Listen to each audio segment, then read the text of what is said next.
संभल के दंगाइयों का एक एक सच सामने आ रहा है।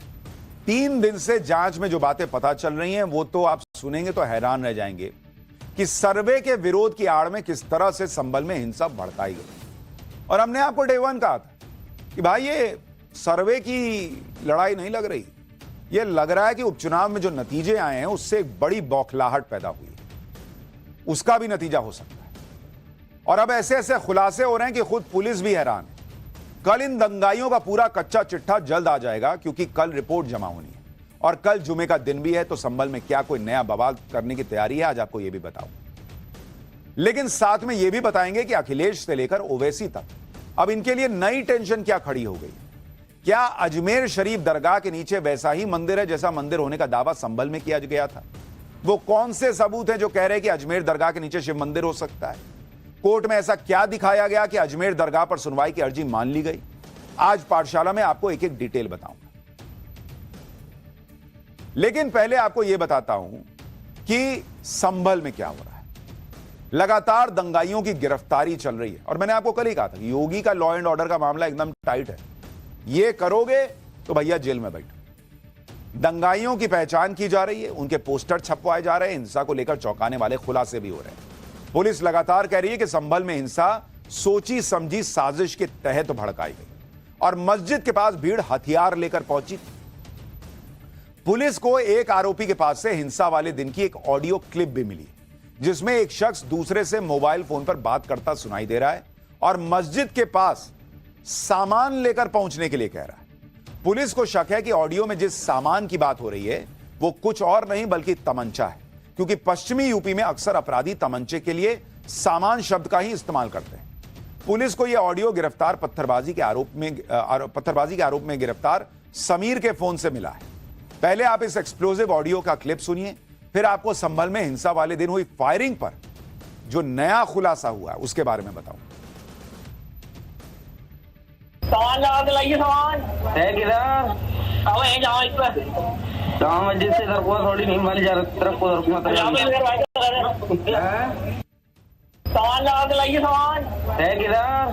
अब है जाओ इस पर जाओ मस्जिद से इधर को थोड़ी नहीं माली जा रहा, तरफ को तरफ मत यहाँ पे इधर भाई इस तरह की ऑडियो क्लिप से लग रहा है कि पूरा प्लान किया गया था संभल में हिंसा फैलाने का, लेकिन जिन्होंने भीड़ को उकसाया, जिन्होंने भीड़ को इकट्ठा किया, जिन्होंने पत्थर और गोली चलाई, वो ज्यादा दिन तक बचकर भाग नहीं सकते।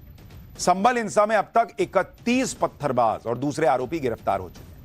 आज जिन 3 आरोपियों को गिरफ्तार किया गया उनका नाम आमिर, मोहम्मद अली और फैजान है। पुलिस के मुताबिक इन तीनों आरोपियों से शुरुआती पूछताछ में हिंसा में शामिल करीब 50 और आरोपियों की पहचान हो गई। इससे पहले पुलिस ने जिस आरोपी को गिरफ्तार किया उसका नाम फरहत है। फरहत पर आरोप है कि उसने अपने मोबाइल फोन से फेक वीडियो वायरल करके लोगों को हिंसा के लिए उकसाया। पकड़े गए आरोपियों के पास से तमंचे भी बरामद हुए हैं। पुलिस को आशंका है कि इन तमंचों से हिंसा वाले दिन फायरिंग की गई। ये देखिए वो तस्वीरें, जो लोग कह रहे थे ना कि मासूम लोग हैं, पत्थर चला रहे हैं, तो क्या ही कर दिया, तमंचे मिल रहे हैं इन लोगों के पास। आप कितने मासूम लोगों को जानते हैं जो तमंचे लेके चलते हैं? फॉरेंसिक टीम को जांच के दौरान हिंसा में बड़ी संख्या में इस्तेमाल की गई 31 गोलियों के खोखे मिले, माफ कीजिएगा 41 गोलियों के 41। जांच में पता चला है कि इनमें से 21 खोखे 12 बोर के तमंचे के हैं, 11 खोखे 32 बोर के तमंचे के हैं। इसके अलावा 315 बोर के 9 खाली कारतूस भी मिले। पुलिस ने संभल में हिंसा के दौरान पुलिस से लूटी गई रबर बुलेट और दूसरे हथियार भी बरामद किए। हथियारों की बरामदगी पर ग्राउंड जीरो से हमारे सहयोगी की एक रिपोर्ट देखिए, फिर आपको बताता हूं कि ऐसा कौन सा वीडियो आया है संभल हिंसा को लेकर जो आपको देखना चाहिए। 24 नवंबर को जिस तरीके से हमला हुआ था, हिंसा हुई थी, उसके बाद देखिए यहाँ पर जो बंदूक है, 3 तमंचे हैं, उसका पुलिस ने सीज किया है। इसके अलावा आप देखेंगे कि यहाँ पे जो रबर बुलेट्स थे जो लूटे गए थे वो यहाँ पर रखे गए हैं और इसके अलावा जो गोलियां थी उसको यहाँ पर पुलिस ने बरामद किया था। और इसके बाद देखिए यहाँ पे जो हथियार हैं वो आपको नजर आएंगे कि किस तरीके से इसका इस्तेमाल जो है वो उस दिन हिंसा में किया गया था। और अब देखिए यहाँ पर जो ये चीजें हैं इनको पुलिस ने सीज किया है। और अब देखिए, अच्छा एक बात बताइए, ये क्या है?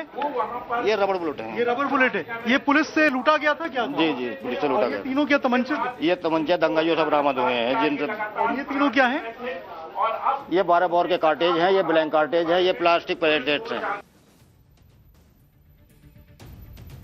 लेकिन ऐसे तमंचे लेकर चलने वाले ऐसे पत्थरबाजों पर विपक्ष के लोग सवाल नहीं उठा रहे। पुलिस ने क्यों बंदूक लहराई, उससे उनको दिक्कत है। तो पुलिस क्या करे, आरती करे ऐसे लोगों की।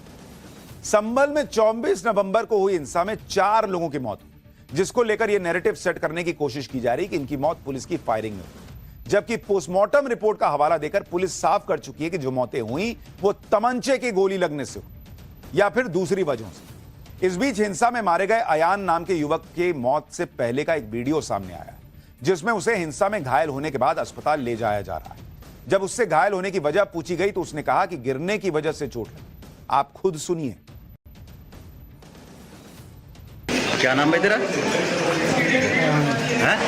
अयान। कैसे लग गई? गिर गया था, लग गई। हैं? गिर गया था भाई। अच्छा। अयान खुद कह रहा है कि गिर गया, चोट लग गई। और आप देख रहे हैं कैसे झूठा नैरेटिव बनाया जाता है। एक तरफ 24 नवंबर को संभल में भड़की हिंसा में साजिश का भंडाफोड़ हो रहा है, दूसरी तरफ कल जामा मस्जिद के सर्वे की रिपोर्ट कोर्ट में सबमिट होनी है और कल जुमे की नमाज भी।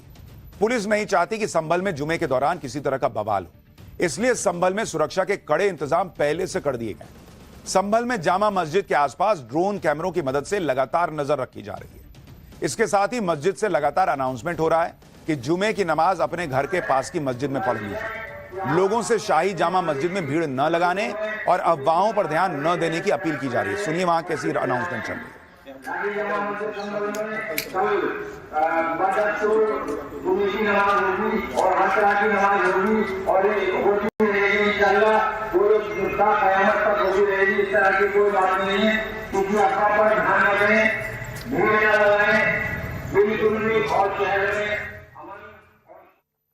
इसके अलावा मस्जिद और उसके आसपास के इलाकों में सीसीटीवी कैमरे भी लगा दिए गए ताकि वहां से गुजर रहे लोगों पर नजदीक से नजर रखी जा सके। संभल में जुमे की नमाज के लिए क्या तैयारियां हैं, जरा हमारे सहयोगी की एक ग्राउंड रिपोर्ट देखिए। अगर आप देखेंगे तो यहाँ पे शाही जामा मस्जिद है, उसके पीछे का ये रास्ता है और इन्हीं रास्तों पे तीनों तरफ से, जो सामने रास्ता आपको नजर आ रहा है और बीच में रास्ता है और पीछे रास्ता है, इन तीनों रास्तों पे ही जो पत्थरबाज है वो इकट्ठा हो गए थे और उसके बाद उन्होंने यहाँ पर ताबड़तोड़ पत्थरबाजी की। इसके अलावा यहाँ पे जो गाड़ियां थी उनको आग के हवाले कर दिया और यहाँ पर जो पुलिस है उसके साथ भी बदसलूकी की, मारपीट की और उसके बाद पुलिस पे भी पत्थर बरसाए।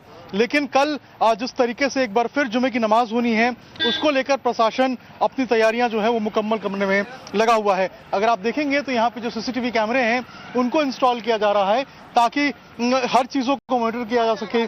जो लोग यहाँ पे आएंगे कल नमाज पढ़ने के लिए उनको यहाँ पर जो है मॉनिटर किया जाएगा, देखा जाएगा। जो भीड़ यहाँ पे जिसका कयास लगाया जा रहा है कि इकट्ठा हो सकती है कल, उसको मॉनिटर किया जाएगा। इसके अलावा जो तमाम रास्ते हैं जो शाही जामा मस्जिद की तरफ जाती हैं, वहां पे जो हेवी फोर्स है उनको डिप्लॉय किया गया है। संभल में कल किसी तरह का बवाल ना हो, इसके लिए आज प्रशासन ने उलेमाओं के साथ बैठक की। लोगों को अपनी मौजूदगी का भरोसा दिलाने के लिए पुलिस ने मस्जिद के आसपास के इलाके में फ्लैग मार्च भी किया। पुलिस ने साफ कर दिया है कि अगर किसी ने हंगामा करने की कोशिश की तो भैया छोड़ा नहीं जाएगा, बख्शा नहीं जाएगा।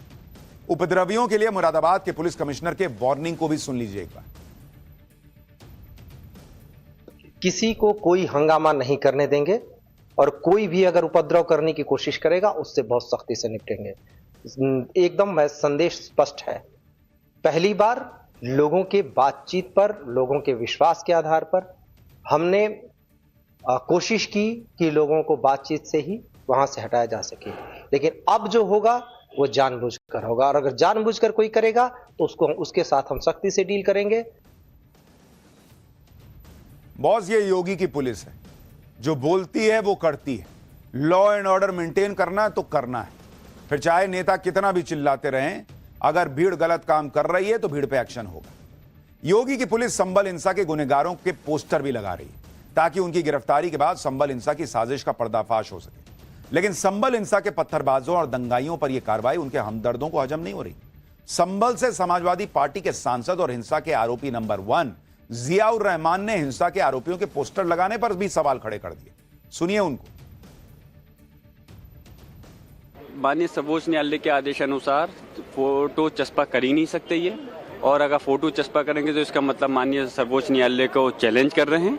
फिर ये मैं वहीं जा कर के इनकी रिट दायर करूंगा।